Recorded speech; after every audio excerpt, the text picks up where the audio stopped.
earphone aalad loo isticmaalo madadaalo, dadkuna isticmaalaan xilliyada ay firaaqada leeyihiin, balse laga dhaxlo waxyeello iyo dhaawac lagama soo kabtaan qofkuna la noolaado abid intuu noloshiisa nool yahay.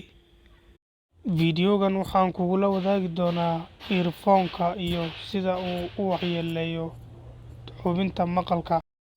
Aaladdan earphone-ka ayaa dadku inta badan waxay adeegsadaan iyagoon ku baraarugsanayn waxyeelladeeda iyo sida ay u sababto dhagabeel, balse waxaa cilmi baaris lagu ogaaday earphone-ku inuu kama dambays sababo dhagabeel aan ka soo kabasho lahayn. Marka fiidiyogan waxaan kugula wadaagi doonaa xaqiiqo cilmi baaris lagu ogaaday earphone-ka iyo sida uu u sababo dhaga la'aan. Markaa fadlan dhammayso si aad u heshid macluumaadkan aasaasiga ah.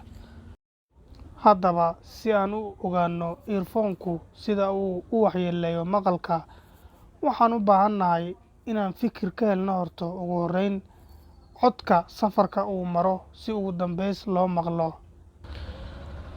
Jabaqda codka ayaa ugu horreyn soo dhex marta daloolka dhegta ilaa ay ka soo gaarayso xuubka dhegta ee loo yaqaan tympanic membrane.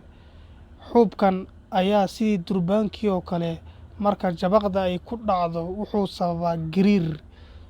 Jabaqdii oo gariir ahaana ayaa waxa uu u sii gudbiyaa dhabarkiisa lafaha dhegta ku yaalla ee lafaha ugu yar jirka bini'aadamka ah ayuu u sii gudbiyaa. Lafaha ayaa waxay kor u sii qaadaan ama ay siyaadiyaan jabaqda gariirka ay ka heleen xuubka dhegta. Haddaba, jabaqdii codka ahayd oo gariir ah ayaa waxaa loo sii gudbiyaa bu'da dhegta ama qaybta ugu hooseysa dhegta ee loo yaqaano cochlear. Qaybtan ayaa structure-keeda ama qaabkeedu wuxuu yahay mid duuduuban sida canjeerada oo kale. Cochlear, qaybtan sida maska oo kale u duuduuban, ayaa waxaa ku dhex yaalla unugyada maqalka.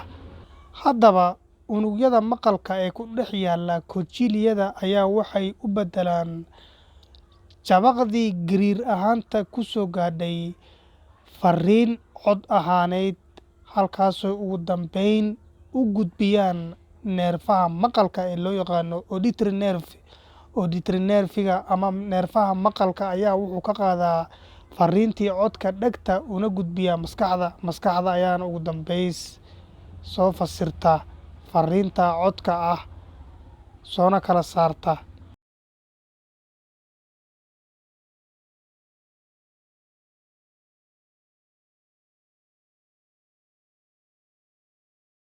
Haddaba, unugyada maqalka ee ku dhex yaalla qaybtan dhegta ugu hooseysa ee bu'da dhegta ah ee duuduuban ayaa waxaa la sheegaa in ay yihiin kuwo nugul, si fududna u dhiman kara haddii cod dhawaq sare leh si joogto ah ugu dhaco.